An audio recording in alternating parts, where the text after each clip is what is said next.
Eu acho que abriu. Boa noite, pessoal. Eu sou Natália, sou contadora e vice-presidente do Sindsalem. Hoje a gente está na nossa 7ª live e o tema é a reforma tributária que queremos. Comigo, eu tenho aqui o Wagner, que é consultor legislativo, especializado em direito tributário, não é isso? Isso. E a gente vai conversar um pouquinho sobre a reforma que está em pauta no governo.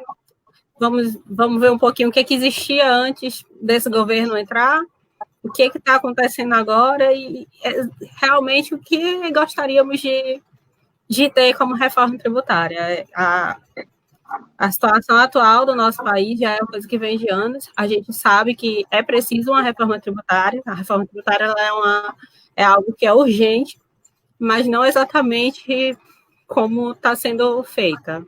A reforma tributária que vem sendo feita, ela não vem sendo pensada na população. A verdade é bem essa. O Wagner vai falar um pouquinho para a gente sobre o que a gente tinha de reforma tributária antes desse atual governo. Pessoal, boa noite. É um prazer estar aqui nessa live de Sindsalem, né? Falando para os servidores lá da nossa casa, né? Prazer estar aqui na instituição que realmente representa os nossos interesses dentro da casa. Então, é um prazer enorme estar falando para vocês aqui, né? Ainda mais de um tema tão caro, que tem um impacto muito grande na sociedade, apesar da própria sociedade não se atentar para isso, né? Mas ao longo dessa conversa aqui, eu espero que a gente consiga conscientizar e ver e mostrar para o pessoal que não tem muito intimidade com o tema, né? Que é comum, é um tema que parece muito técnico, né? Até mesmo para pessoas que estudam direito, se estuda pouco direito tributário no Brasil ainda. Então, parece ser muito técnico, parece ser muito distante da sociedade, muito distante da população, e então as pessoas acabam não discutindo isso, né? Quando, na verdade, é um tema que impacta na vida de cada um de nós, né? Então, assim, o tema reforma tributária já vem sendo discutido há muito tempo no Congresso Nacional, há muito tempo na sociedade, não é de hoje que existe essa discussão, né? A gente tem propostas de reforma tributária aí da década. Essas propostas que estão aí, que a gente já vai explicitá-las, não são propostas que não tem nada de novo nessas propostas, na verdade. São propostas que discutem coisas que já se discutiam nos anos 90, por exemplo, né? Então, eu vou falar um pouco delas aqui, para a gente se ambientar, né? E aí a gente depois passar para a discussão mais, assim, vamos dizer, mais aprofundada da reforma tributária que nós queremos de verdade, né? Então, assim, no Congresso Nacional, a gente tem duas reformas, a gente tinha duas propostas de emenda constitucional tramitando, né? Na verdade, a gente tem outras, mas as mais, vamos dizer assim, as mais famosas e as que estão mais, assim, em via de ser votadas, né? E que chamam mais atenção, que estão sendo discutidas agora como reforma tributária, são duas PECs, né? Uma tramitando no âmbito do Congresso, da Câmara dos Deputados, né? Que é a PEC 45 de 2019, e a outra é a PEC 110 de 2019, tramitando no Senado Federal, né? A PEC, eu fiz algumas anotações aqui, porque é muita coisa para lembrar assim de cabeça, né? Eu posso deixar escapar algumas coisas. A PEC 110, que é a que tramita no Senado, ela cria o IBS, né? Imposto sobre Bens e Serviços, né? Esse IBS, ele tem o viés de tentar simplificar a nossa tributação. E como vocês sabem, a gente tem muitos tributos que acabam incidindo sobre bases tributárias muito diferentes, matrizes tributárias muito diferentes, legislações altamente complexas, que são difíceis de seguir, né? A gente, para vocês terem uma ideia, a gente tem um estudo do IBPT, do Instituto Brasileiro de Planejamento Tributário, diz que a gente tem editadas no Brasil algo em torno de 45 normas por dia útil no país, né? Então, por dia útil no país, a gente tem 45 normas novas de direito tributário sendo editadas no Brasil. Então, assim, para vocês verem a miríade da coisa e o quanto é complicado trabalhar num ambiente como esse. Então, o objetivo da PEC 110 é a simplificação. Aí eles criam o IBS, o Imposto sobre Bens e Serviços, né, que inclui toda a gama de bens e serviços, inclusive bens e serviços que não são tributados hoje, como, por exemplo, aluguel, né? Aluguel, locação de bens, né? Ele é um serviço que não é tributado hoje pelo ISS, por exemplo, Imposto sobre Serviço, e que seria englobado no IBS, né? O IBS ele tem a função de extinguir 9 tributos, né? Que é o IPI, o Imposto sobre Produtos Industrializados, o IOF, o Imposto sobre Operações Financeiras, a PIS/COFINS, a CID Combustíveis, o Salário Educação, que é um imposto que incide sobre a folha de pagamentos, né? E que vai para fundos de educação, o ICMS, o Imposto Estadual sobre mercadorias, né? E o ISS, que é o Imposto sobre Serviços, que é o Imposto Municipal. Então, são 9 tributos, a maioria federal, mas também ICMS e ISS, que é estadual e municipal, que serão incluídos nessa cesta, caso a PEC 110 seja aprovada, serão incluídos nessa cesta e passarão a ser cobrados de uma maneira única, como o IBS, facilitando muito a cobrança, o recolhimento, né, e a burocracia para se pagar o tributo, né? O IBS, esse IBS pela PEC 110, ele vai ter, a grande discussão, né, nessas reformas tributárias, nessas PECs, é justamente a repartição das receitas, né? A gente tem um problema porque hoje o ICMS é estadual, o ISS é municipal, e os outros tributos são federais, e ninguém quer perder receita. Ninguém quer perder receita, nem a capacidade de legislar sobre essa receita, né? Porque ninguém quer ficar no trem não sendo motorista, não quer deixar para a União, por exemplo, dizer como que o ICMS ou o ISS vai ser pago, ou vai ser tributado, ou vai ser fiscalizado. Então, assim, os municípios dos estados não querem perder essa competência, nem de cobrar e nem de ter o tributo a seu dispor, né? Então, essa é a grande discussão, e por isso que as reformas tributárias geralmente empacam muito no Congresso Nacional, porque a gente tem esse problema, porque são impostos que envolvem o Pacto Federativo, né? São vários entes federativos brigando, uns para unificar e outros para não, né? Então a gente acaba que a reforma tributária acaba não saindo por conta disso. E o IBS da PEC 110 tem essa função também, de juntar todos os tributos, e a repartição da receita ficaria, claro, seria repartida União, estados e municípios, conforme a participação de cada um nesse bolo, né, do ICMS, do ISS, do PIS/COFINS, do IOF e tudo mais, né. A gente também tem a PEC 45, a PEC 45 ela tramita na Câmara dos Deputados, né, a 110 tramita no Senado Federal. A PEC 45 ela também cria o IBS, né, o Imposto sobre Bens e Serviços, só que ela tem uma diferença. Na verdade, tem várias diferenças. O primeiro, ela só substitui 5 tributos, né? A PEC 110 substitui 9 tributos. A PEC 45 só substitui 5 tributos, que são eles: o IPI, o Imposto sobre Produtos Industrializados, a PIS/COFINS, o ICMS e o ISS, né? Então, assim, PIS/COFINS são 2 tributos, tá? Então, PIS e COFINS, né? IPI, PIS e COFINS, ICMS e ISS. Então, ele teria uma gama menor, ele não substitui, por exemplo, o IOF, que é o Imposto sobre Operações Financeiras, não substitui o Salário Educação, não substitui a CID Combustíveis, né? Então, ele substitui menos tributos, ele substitui mais os tributos realmente pagos sobre os bens e serviços propriamente ditos, né? Que seria o IPI, o ICMS e o ISS, o IPI federal, cobrado sobre produtos industrializados, o ICMS cobrado sobre mercadoria, que é estadual, e o ISS cobrado sobre serviço, que é municipal, né? Então, englobaria aí a gama do clássico do que seria bens e serviços, né? Existem divergências sobre a competência, sobre a discussão da competência na PEC 110 e PEC 45. A competência que a gente fala é quem poderia legislar sobre as PECs, né? Sobre os tributos, sobre o IBS, né? Na PEC 110, a competência, na PEC há uma previsão que a competência para legislar sobre o IBS seria uma competência iniciada pelos estados. Veja só, é uma iniciativa sui generis, porque as leis do IBS tramitariam no Congresso Nacional, isso aqui, PEC 110.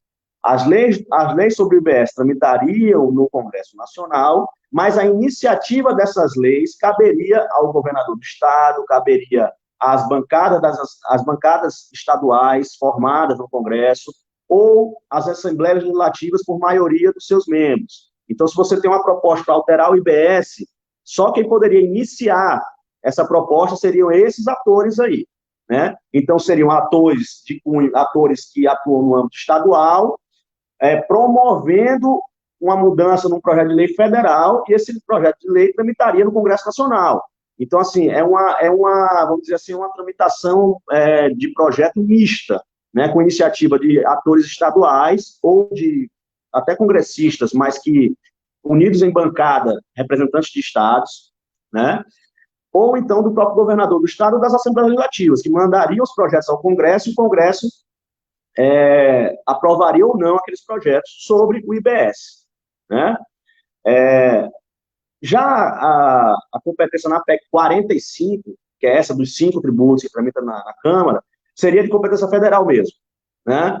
A União, ela definiria quais eram os critérios de cobrança do IBS, né? Aqui a gente vai ter uma briga grande também, justamente porque os estados e municípios não querem abrir mão de poder dirigir, né, a implantação desses tributos, dirigir como esses tributos serão cobrados, né? Então, perder essa direção é muito caro aos municípios e aos estados. Então, aqui, na PEC 45, a competência seria realmente da União e pronto, né? Os estados e municípios ficariam apenas com a repartição das receitas, né? Mas a competência para legislar sobre ela seria da União Federal, né? A gente tem algumas outras diferenças também. Na PEC 110, há uma alíquota única. A PEC 110 é que tramita no Congresso, no Senado, que substitui 9 tributos. Ela teria uma alíquota única para o Brasil todo, e a repartição de receitas se daria a partir dessa alíquota. Na PEC 45, que aqui substitui 5 tributos e está na Câmara, ela não seria uma alíquota única. Seria única, mas aprovada de uma forma diferente. Como é que seria? A União aprovaria a sua subalíquota, os estados aprovariam a outra subalíquota referente a eles, e os municípios, outros 5.500 municípios, aprovariam a sua alíquota referente aos municípios. Então, a gente teria 3 subalíquotas que formariam uma alíquota única, né? Aí você já percebe também o nível de complexidade para conseguir chegar a um denominador comum num caso como esse, né? É bem complexo a gente pegar 5.500 municípios para definir quais são as suas subalíquotas, mais os 27 estados para definir quais são as suas subalíquotas, e mais a União, para depois a gente ter uma alíquota cobrada no Brasil todo, né? Além disso, não seria uma alíquota única para todos os serviços, né? Existiriam serviços que ficariam com alíquotas diferenciadas. Aí já começa a complexidade a vir à tona num projeto como esse. Se o objetivo era simplificar, a gente tem essas dificuldades, né? Então, a PEC 45, que tem uma simpatia muito grande pelos progressistas, né? Ela tem uma complexidade, sim, né? Na sua tramitação, na sua aprovação, né? Nesses mecanismos, né? Que transformam ela numa discussão bem grande no Congresso, e aí fica a questão da simplificação pode ficar um pouco mais difícil. É mais simples para o contribuinte? Sim, vai recolher só uma alíquota, mas a forma como é que se dá as discussões dos projetos dentro do Congresso, que sempre não tem nada, né? Então, isso pode empacar a tramitação do IBS. Ao mesmo tempo, se for aprovado, o IBS é muito mais simples, porque você só vai pagar um tributo ao invés de 5, ou pagar um tributo ao invés de 9, né? Então, a gente tem esses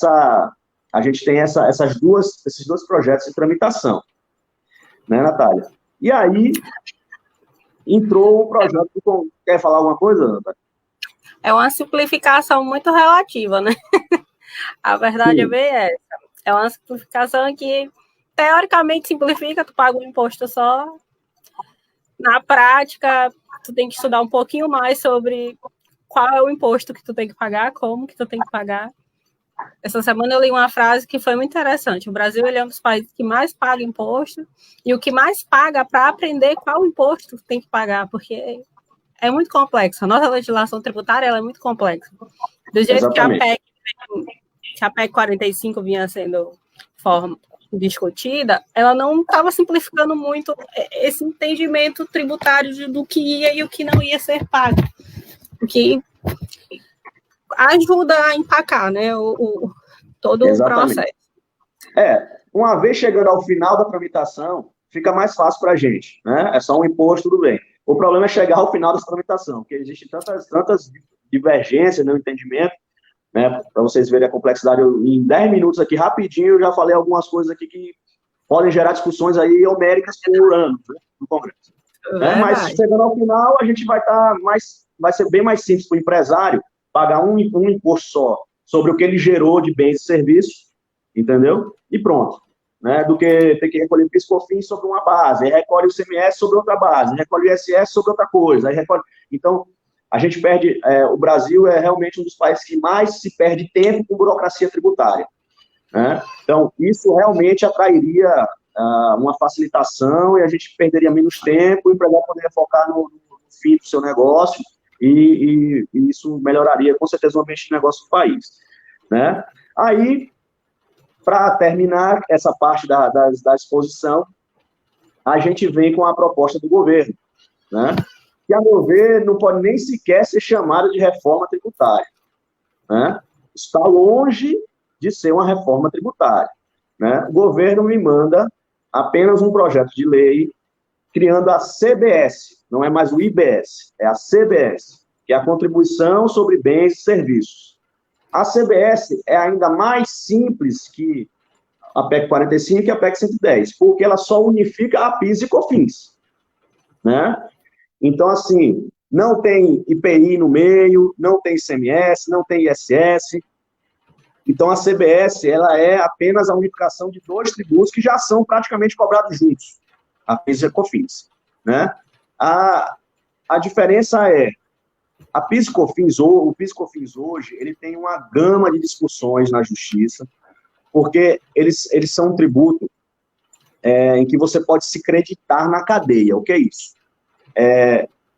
A gente tem uma cadeia empresarial, por exemplo, a indústria, né, que vende para o intermediário vende para o comércio vende para o consumidor final, certo?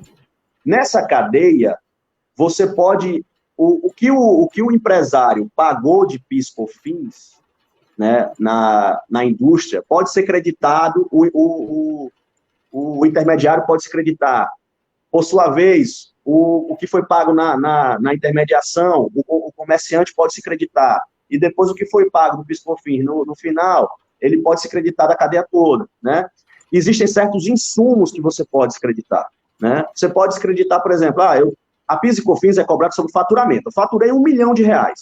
Então, existe uma alíquota lá sobre o faturamento, né, que incidia PIS e COFINS. Mas só que eu tenho algumas, dentro da legislação do PIS e COFINS, eu posso me creditar de alguns itens. Eu posso me creditar do que eu gastei de energia, eu posso me creditar do que eu gastei de insumo para produzir algum produto, eu posso me creditar de várias outras coisas.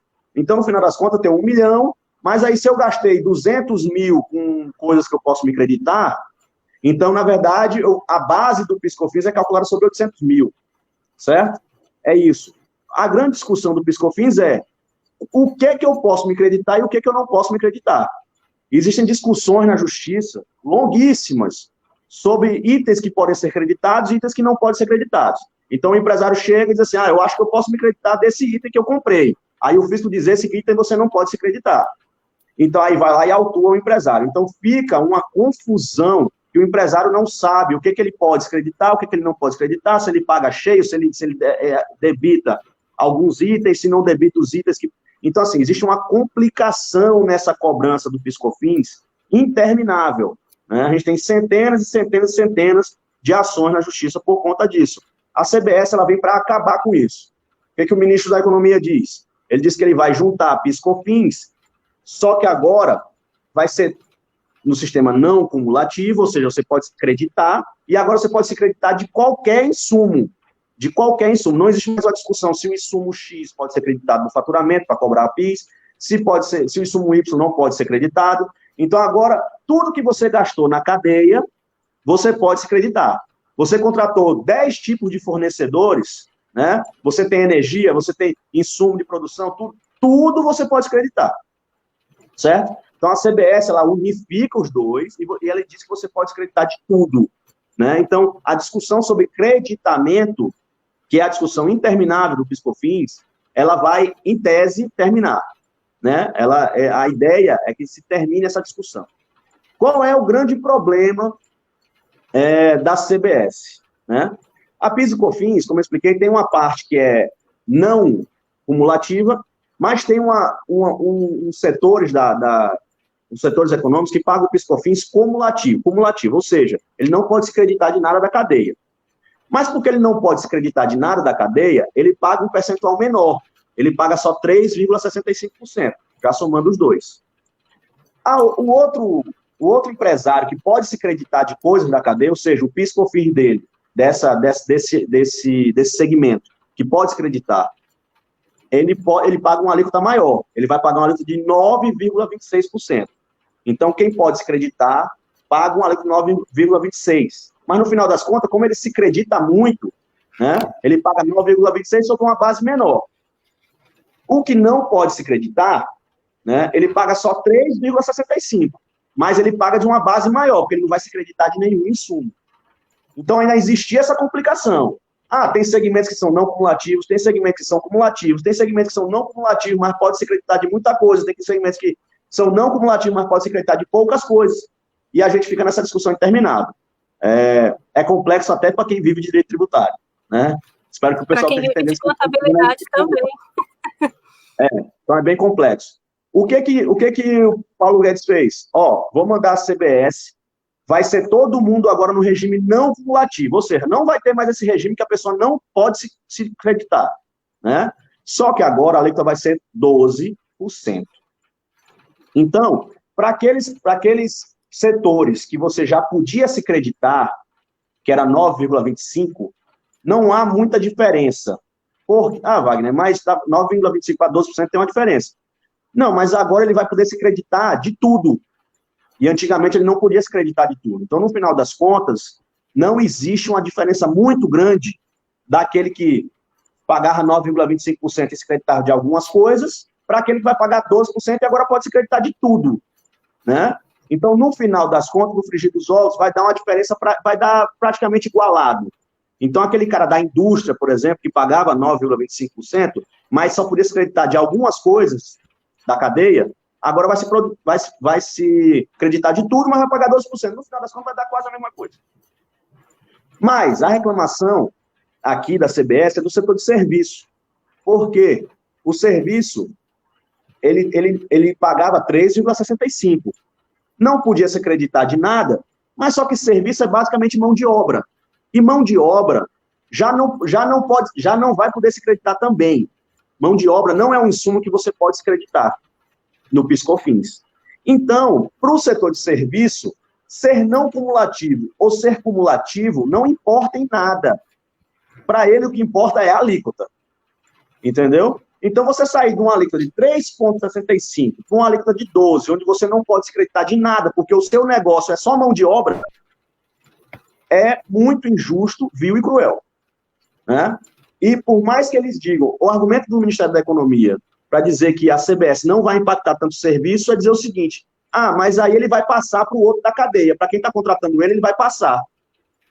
No final das contas, vai resvalar onde? No consumidor, que vai passando, no final das contas, o produto que usou aquele serviço vai estar mais caro, né? Sem contar que você não pode, nem sempre você vai conseguir passar para o outro da cadeia. Por exemplo, eu sou advogado e eu cobro 10 mil reais de serviço para uma empresa, né? Agora, com o aumento da alíquota do PIS/COFINS, eu vou chegar para esse empresário e dizer, olha, agora o meu serviço não é mais 10 mil reais, o meu serviço é 12 mil reais, porque a CBS aumentou.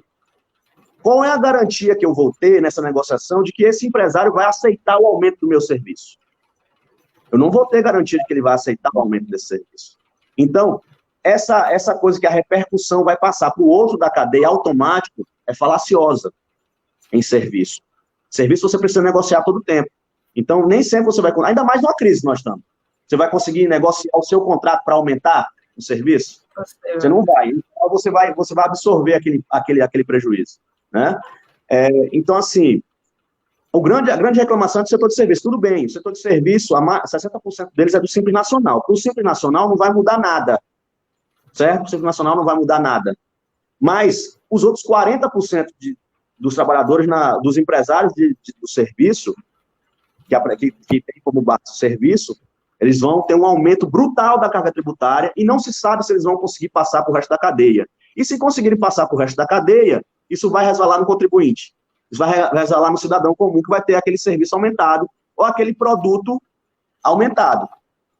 Entendeu? Então, assim, é muito complicado esse aumento para quem é do serviço. Uma outra distorção, e a última, para terminar essa parte da exposição, das reformas que estão aí, Natália, rapidinho, uma outra distorção nessa CBS é que os bancos só vão pagar 5,8%. Qual é o motivo? Paulo Guedes diz, os bancos não se creditam de nada, né? Ora, os bancos não se creditam e pagarão 5,8%. O serviço também não se acredita. E por que vai pagar o mesmo percentual de quem se acredita? Né? Os bancos hoje também já pagam uma alíquota diferenciada. Eles pagam uma alíquota de 4,65%. Veja, o serviço paga 3,65%. Os bancos pagam 4,65%. Hoje os bancos pagam mais. Com 5,8%, eles vão pagar mais. Certo? Vai se tributar mais os bancos. É verdade. Só que o argumento utilizado para que os bancos tenham uma alíquota menor que o de serviço não justifica. Né? Além do que, não tem esse comparativo entre o serviço, que ele diz, não vai ter impacto, porque eles vão passar para a cadeia, então deixa 12 mesmo, o argumento dos bancos é o mesmo. Né? Eles não têm o que se acreditar, porque eles prestam serviços financeiros, né? Eles não vão se acreditar, eles vão ser cumulativos, né? Mas vão pagar só 5,8%, ao passo que os de serviço, que podem se creditar, mas não vão se creditar, porque não tem o que se creditar, vão pagar 12%. Né? Então, tem um aumento para os bancos? Tem. Mas o aumento é 1000 vezes maior para o de serviço. Né? E, ao mesmo tempo, as instituições financeiras, não há dúvida disso, passarão esse valor para os juros que eles nos cobram.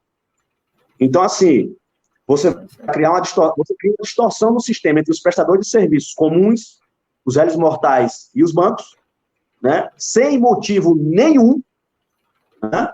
Sem motivo aparente nenhum, sem justificativa jurídica plausível, certo? E, ao mesmo tempo, a gente vai ter uma distorção nos contratos bancários. Isso é óbvio. O seu juro do seu consignado, o seu juro do seu empréstimo, o seu financiamento da sua casa, o seu carro, vão estar mais caros que o carro disso. O banco não vai sair perdendo. Certo? Quem vai sair perdendo é o contribuinte. Então, não há para essas divergências, certo? Então, assim, são essas 3 reformas que nós temos aí tramitando no Congresso, né? Wagner. Quer falar alguma coisa, Natália? Eu tenho aqui o Sebastião Iratson, e ele está fazendo uma pergunta, querendo saber se há algo na reforma tributária que faça referência à correção do imposto de renda, né? Já que já tem muito tempo que é corrigido, onerando o salário do servidor. Também tem a Lúcia, que ela questiona se há alguma relação nessa proposta tributária que tenha impacto negativo para os trabalhadores. Acho que muita gente olha a reforma tributária, olha o assunto e olha PIS, COFINS, empresa, e não associa o quanto isso está refletindo na nossa vida como réis mortais, consumidores de serviços, porque nós somos consumidores de serviços. Então, como você bem citou agora, o banco, ele com certeza vai passar esse aumento tributário nos juros de financiamento, juros de empréstimo consignado, juros de CDC, que já são absurdos, tudo, né? E com certeza tarifa bancária, tudo isso vai alterar, porque mesmo que não tenha nenhum empréstimo, nenhum financiamento, com certeza, de alguma forma, eles vão dar um jeito de retirar esse custo.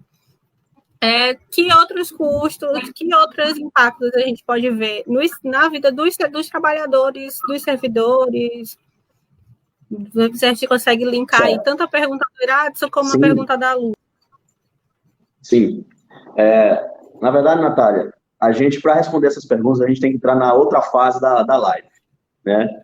Que é a fase da reforma tributária que queremos. E vocês vão entender por que eu vou começar a falar da reforma tributária que queremos, para poder responder as perguntas dos nossos telespectadores, né, do pessoal que está assistindo a live aí.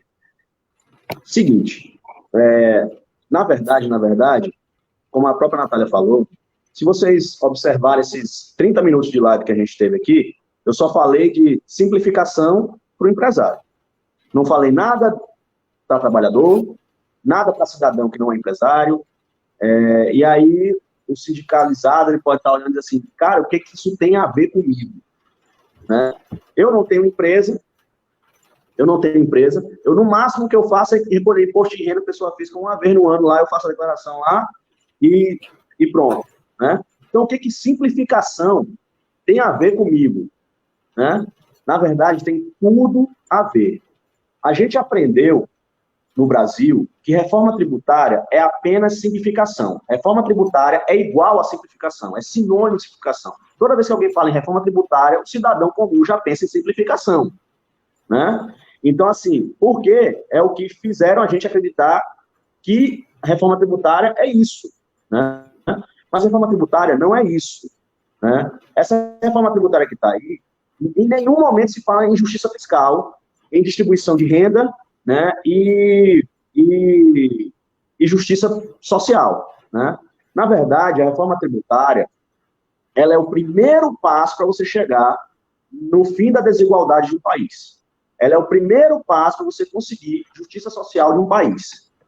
E as pessoas não se atentam para isso porque não são educadas, não aprendem isso. Né? A gente, como a gente disse no começo, a reforma tributária parece uma coisa de empresário e pronto. Né? Mas não é bem assim. Na verdade, a Lúcia perguntou, né? O que tem de impacto negativo para o trabalhador? Bom, a simplificação, ela tem um primeiro impacto positivo, né? Por quê? Porque se você simplifica, você transforma um ambiente de negócio melhor e, em tese, isso faz com que os negócios funcionem melhor, a economia funcione melhor e você tem mais empregos, em tese. Mas é o mesmo argumento da reforma trabalhista. E quantos empregos a mais foram criados na reforma trabalhista? Certo? Então, assim, em tese, o ambiente de negócio melhorando, a economia anda mais, você tem mais empregos. Beleza? Então, para o trabalhador, para o desempregado, isso é bom. Beleza. Não somos contra a simplificação é necessária. Ela precisa ocorrer. Certo? Mas, o que a gente tem de impacto negativo para o trabalhador? Na verdade, a tributação que está aí, ela já é muito negativa para o trabalhador. Muito negativa. E a reforma tributária que está aí não vai mudar em nada esse panorama, certo? Por que a reforma tributária não vai mudar em nada o panorama e por que o panorama que está aí já é ruim para o trabalhador? Vou explicar. E depois eu vou chegar na parte também do imposto de renda da pessoa física. Né? Vocês que não acompanham de perto a direito tributário, contabilidade tributária, esse tipo de coisa, eu vou falar para vocês sobre um conceito chamado de progressividade da tributação. Né? Progressividade da tributação, em palavras simples, é o seguinte: quem paga mais, quem recebe mais, deve pagar mais. O imposto progressivo é aquele que quem recebe mais, paga mais. Quem tem mais capacidade contributiva, contribui com mais. Isso é um imposto progressivo. Né? É um sistema tributário progressivo. No sistema tributário que a gente tem hoje, nós temos no país um sistema regressivo, ou seja, quem tem menos capacidade contributiva paga mais. Quem tem menos capacidade contributiva paga mais. Mas, Wagner, como é que paga mais se, por exemplo, o pobre ele não paga imposto de renda? Né? Na verdade, pessoal, a gente tem um grande problema no país, que a nossa tributação ela é baseada no consumo. Né? A nossa carga tributária maior é baseada no consumo. Né? Então, assim, o mesmo imposto que o rico paga para comprar um pão é o imposto que o pobre paga para comprar aquele mesmo pão. Né? O imposto que o rico paga para comprar uma lâmpada é o mesmo imposto que o pobre paga para comprar aquela lâmpada. Né? Então, se eu ganho R$1.000 e faço uma feira no supermercado e pago R$100 de tributo, e vamos dizer que eu ganho R$1.000 e faço uma feira de R$1.000. Às vezes acontece, né? Você gasta tudo na feira. Né? Ganha pouco, gasta tudo na feira. Então, eu ganho R$1.000 e faço uma compra de R$ 1.000 e pago R$ 100 de tributo naquela compra de R$ 1.000. E uma pessoa que ganha R$ 100.000 faz essa mesma compra de R$ 1.000 e paga R$ 100 de tributo. Quem você acha que teve maior impacto tributário? Aquela pessoa que ganha R$ 1.000 e pagou R$ 100, ou aquela pessoa que ganha R$ 100.000 e pagou os mesmos R$ 100? Esses R$ 100 vão fazer mais falta para quem? Para aquele que recebeu R$ 1.000 ou para aquele que recebeu R$ 100.000? É disso que se trata a tributação no Brasil, né? No Brasil, a gente tem, eu tenho aqui um dado que é interessante, que é o seguinte: no Brasil, 12% do produto interno bruto é tributado, vem da renda, certo? Vem do imposto sobre renda.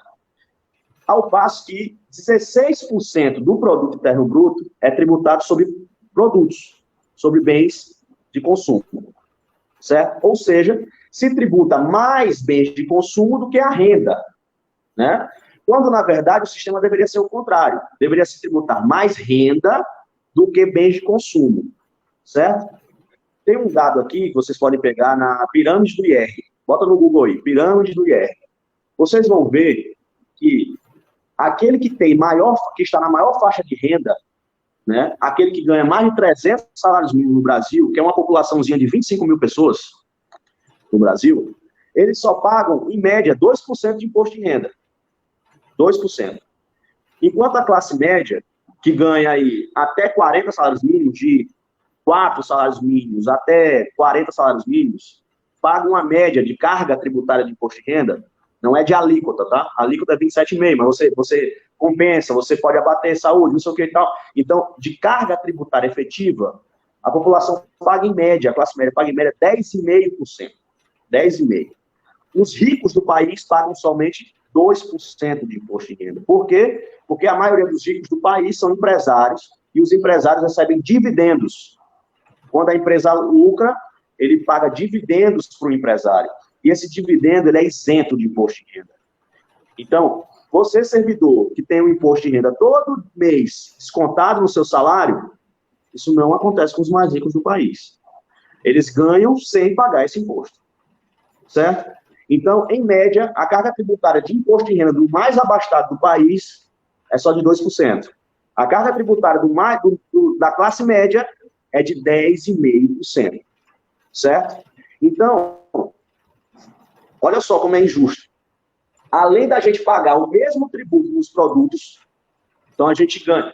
Quem ganha R$ 1.000, quem ganha R$ 100, vai comprar um pão, vai pagar o mesmo imposto, né?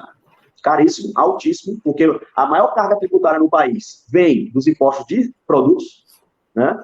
Além disso, além de existir uma desigualdade nas matrizes tributárias, ou seja, se tributa mais bens do que renda, né? Além dessa desigualdade nas matrizes tributárias, ainda tem uma desigualdade dentro do próprio imposto de renda.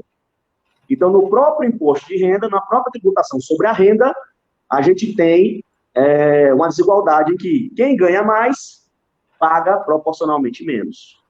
Né? Vale. Então, a gente só duas vezes tributário. Deixa eu te atrapalhar um pouquinho. Acho que a gente consegue entrar para responder o Admar, que perguntou como que uma reforma tributária ela pode contribuir para reduzir essa desigualdade, essa concentração de renda. Pronto. A reforma tributária, na verdade, serve para isso. Vocês sabiam que o melhor jeito de distribuir renda no país não é Bolsa Família e nem Renda Brasil. A melhor forma de distribuir dinheiro no país é reforma tributária. Por quê?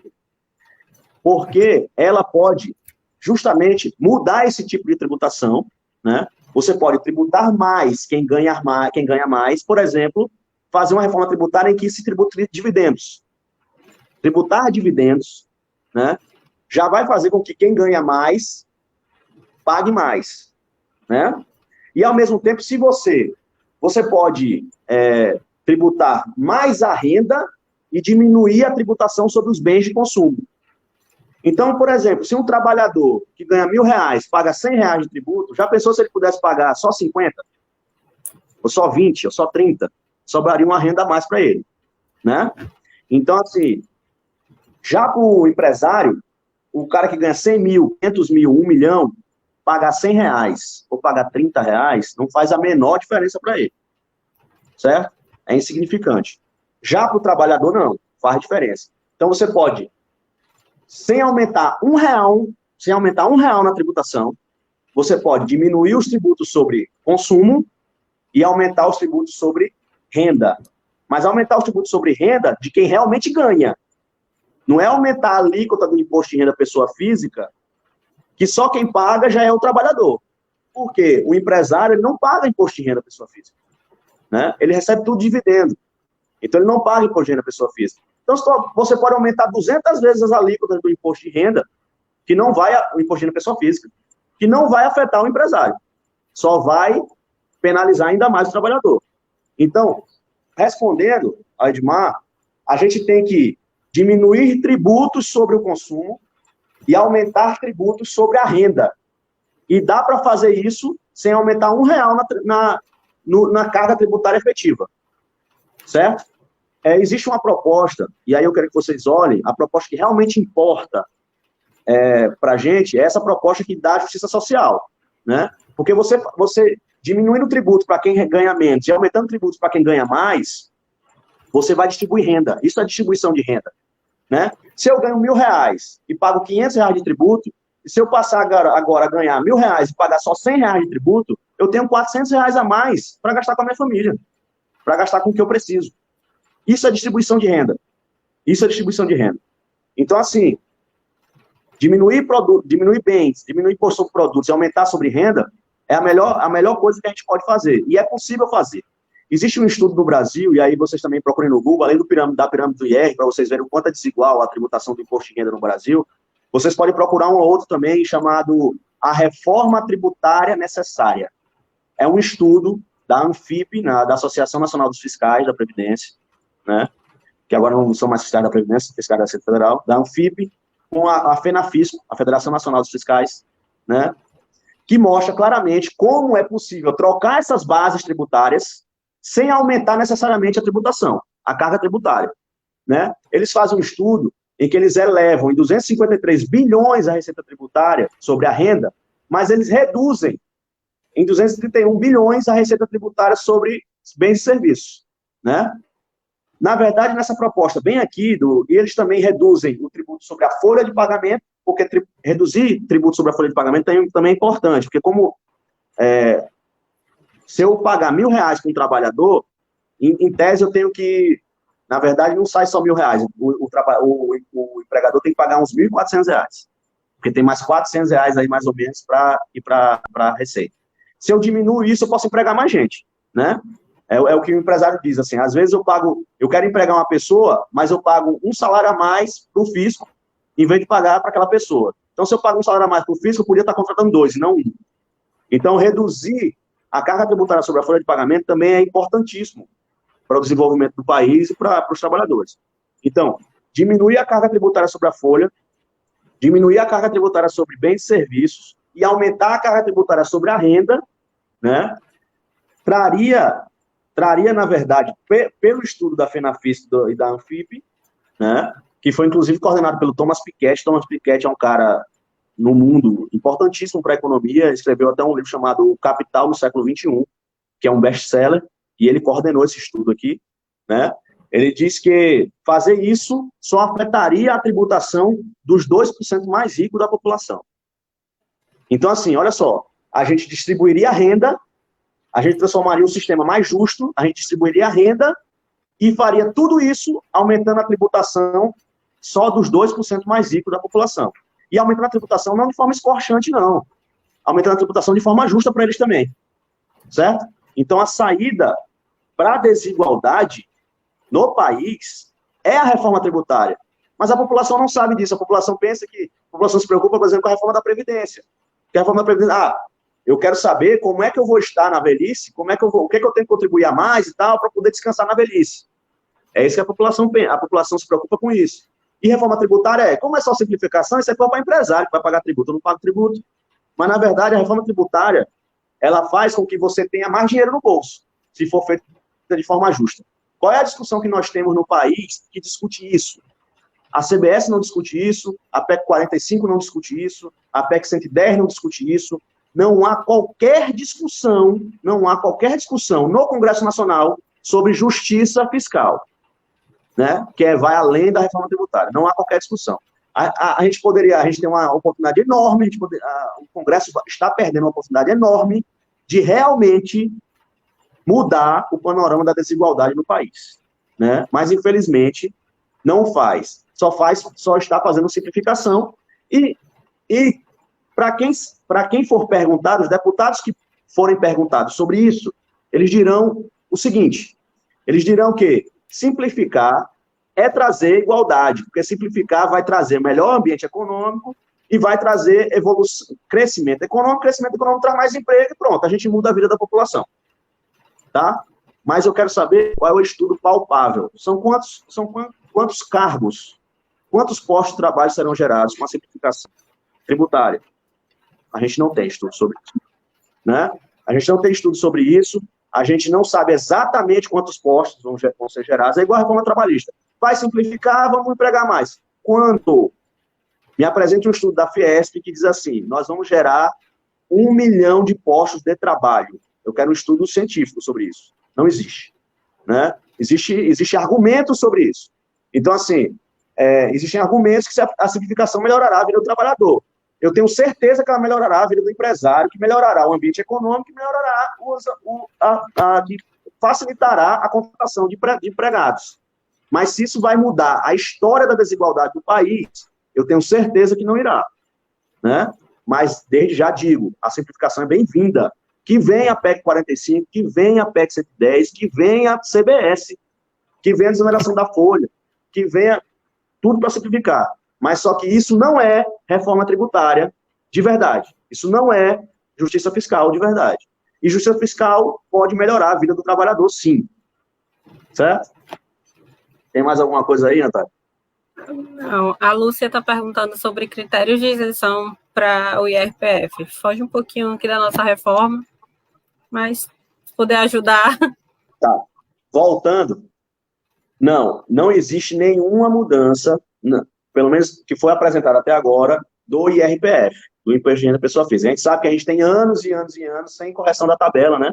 Isso também causa uma distorção, porque, na verdade, se a tabela fosse corrigida nos últimos anos, nas últimas décadas, da forma como deveria ser, pela inflação, eu não tenho esse dado exato agora, né? Mas o último dado que eu vi diz que a linha de isenção do imposto de renda deveria ser na casa dos R$5.000. E hoje a linha de isenção é de 1.900. Então, você só começaria a cobrar o imposto de renda a partir de R$5.000. E aí começaria a incidir os 7,5%, depois as outras alíquotas consecutivas, né? 12,5%, 15% e tal. 15%, 22,5% e 27,5%. Só a partir dos 5.000. Então, isso já traria uma distribuição de renda melhor para o trabalhador, né? Mas não, a gente não tem nada sobre o imposto de renda pessoa física nessas reformas, tá? Pelo contrário, existe uma previsão do Ministério da Economia de mandar uma mudança para o IRPF, que é para reduzir o que a gente pode deduzir do imposto de renda, certo? Reduzir o que a gente pode deduzir, assim, as deduções, saúde, educação e tal, diminuiriam e seriam criadas novas alíquotas, né? Existe um estudo do Ministério da Economia sobre isso, eles falam sobre isso, mas não se chegou ainda a um denominador comum, a gente não sabe exatamente como é que essa proposta vai vir, né? E nem se vai ser no bojo dessa reforma tributária, né? Mas existe uma proposta sobre isso, um estudo, eles falam sobre isso, a gente não viu nada ainda formal, mas eles falam sobre isso, que eles estudam diminuir a quantidade de coisas que a gente pode deduzir e ampliar as alíquotas, né? Botar mais alíquotas para ver se quem paga menos paga alíquotas menores e quem vai pagar mais alíquotas maiores, né? Mas só que se você fizer isso e não alterar o imposto de renda da pessoa jurídica, não tributar dividendo, não fazer nada disso, você só vai estar tributando a mesma base, que são os trabalhadores assalariados, né? Então, eu não vejo grandes mudanças para a justiça fiscal.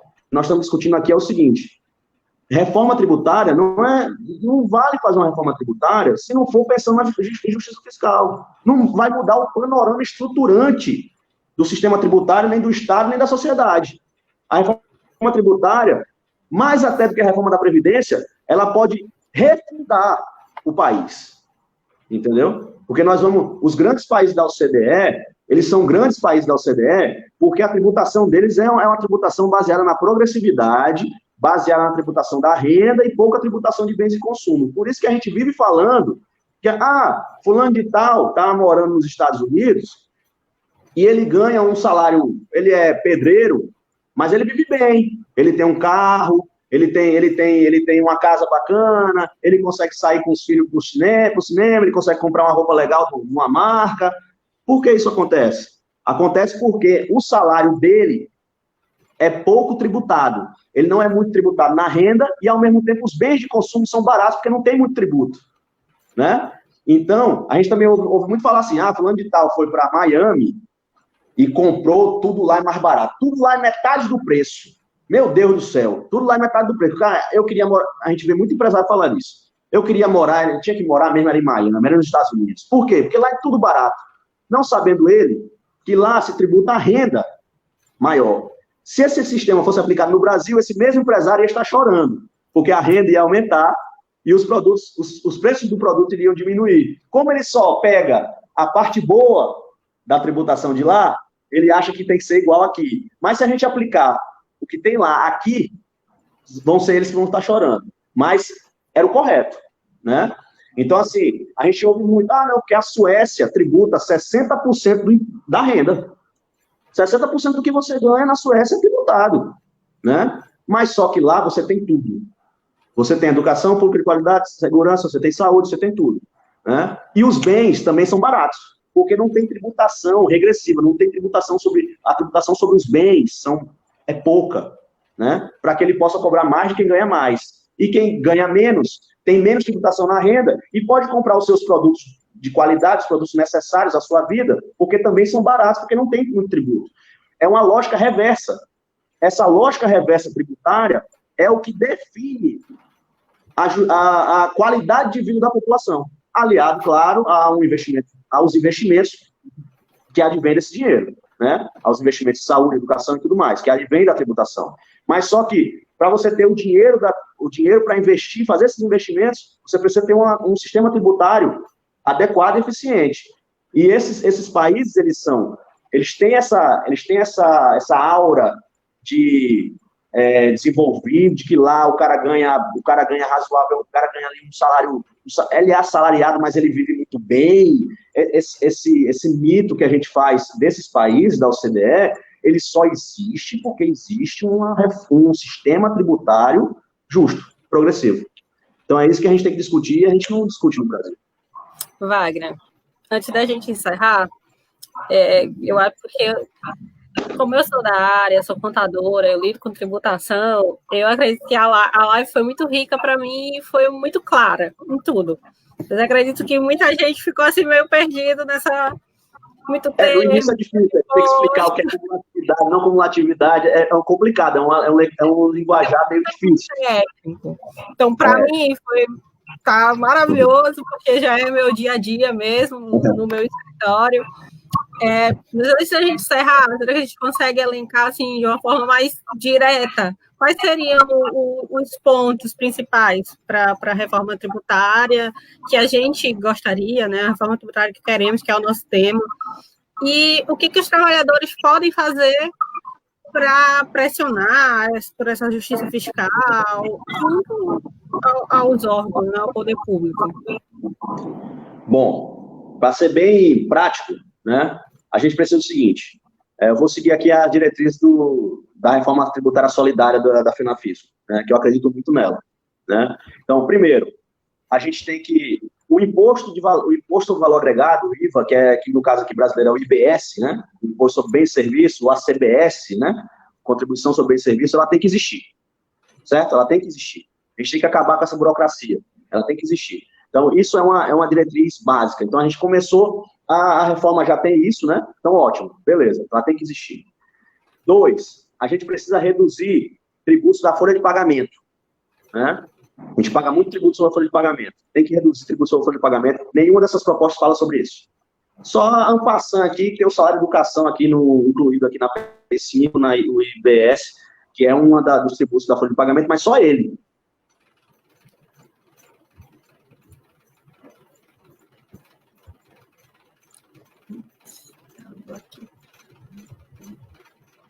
Pessoal.